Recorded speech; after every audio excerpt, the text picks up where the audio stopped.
नमस्कार दोस्तों, welcome to back my channel. चलिए आज का वीडियो में हम लोग क्लास 10 एक्सरसाइज 1.2 है ना, प्रश्न नंबर 6 को हम लोग सॉल्व करेंगे। ठीक है, व्याख्या कीजिए कि 7 इंटू 11 इंटू 13 प्लस 13 और 7 into 6 into 5 into 4 into 3 into 2 into 1 plus 5 भाज्य संख्याएं क्यों है ना। इस चीज के बारे में हम लोगों को है ना पता करना है कि आखिर ये भाज्य संख्या क्यों है। चलिए तो सबसे पहले हम लोग हल करते हैं। चलिए तो पहला नंबर वाला लेंगे, फिर ये दूसरा में सॉल्व करेंगे। पहला सॉल्व कर लेते हैं पहले। तो 7 गुना 11 गुना 13 प्लस 13। ठीक है दोस्तों, चलिए इसमें कॉमन क्या आ सकता है। देखिए कॉमन 13 आ सकता है ना, ये 13 जो है इससे गुना हो रहा है और 13 जुट भी रहा है, तो 13 कॉमन आएगा। ठीक है, तो चलिए 13 गुना 7 गुना 11 प्लस 1। ठीक है, अब सब जैसा है वैसा हो सकता है। ठीक है, चलिए इसको हम 13 गुना 11 सतह 77 प्लस 1, मतलब 13 गुना क्या हो सकता है दोस्तों, 78 हो सकता है ना। और जब हम लोग इसका गुणनखंड करेंगे है ना, 13 छः के 78 होगा होगा ना। 13 छः 13 का पहाड़ा में आता है, 13 छः के 78, मतलब इसको हम 13 गुना 6 भी लिख सकते हैं 78 को, है ना दोस्तों। हम 13 गुना 6 भी लिख सकते हैं।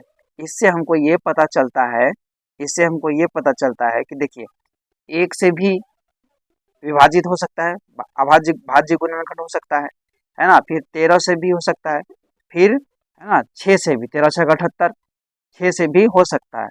तो इस प्रकार जो है इस संख्या का है ना, इस इस संख्या का इस प्रकार इस संख्या का 2 से 2 से 2 से अधिक भाजक है ना, 2 से अधिक भाजक है। इसलिए इसलिए यह संख्या जो है,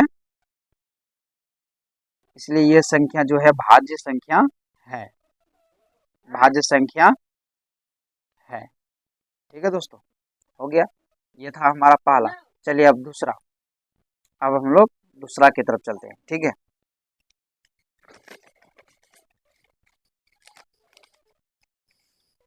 दूसरा में हम लोगों का क्या है, 7 into 6 into 5 into 4 into 3 into 2 into 1 plus 5, यही है ना।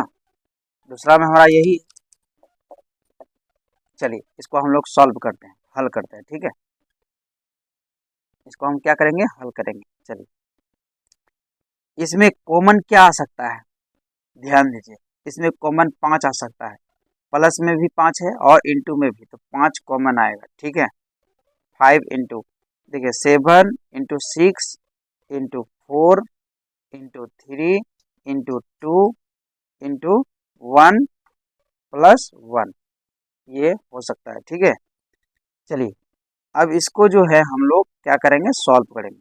चलिए 6 से 42, 42 को हम लोग 4 से गुना करेंगे। 4 दूना 8, 4 से 16, 168, फिर 3 से गुना करेंगे। 8 तिया 24, 2 छोत्री 18, 2 20, फिर 2 3 एकाउन 3, 504। फिर हमको इसको गुना करेंगे 2 से। ठीक है, 2 चौके 8, 0 5 दूना 10, है ना। तो कितना से हो जाएगा, 1008 प्लस 1, है ना। कितना होगा, अब इतना हम लोग जान गए। इसको हम किस तरह से लिख सकते हैं, 5 जीरो जीरो 5 गुना, इसको हम जोड़ेंगे तो 1009 हो जाएगा, है ना।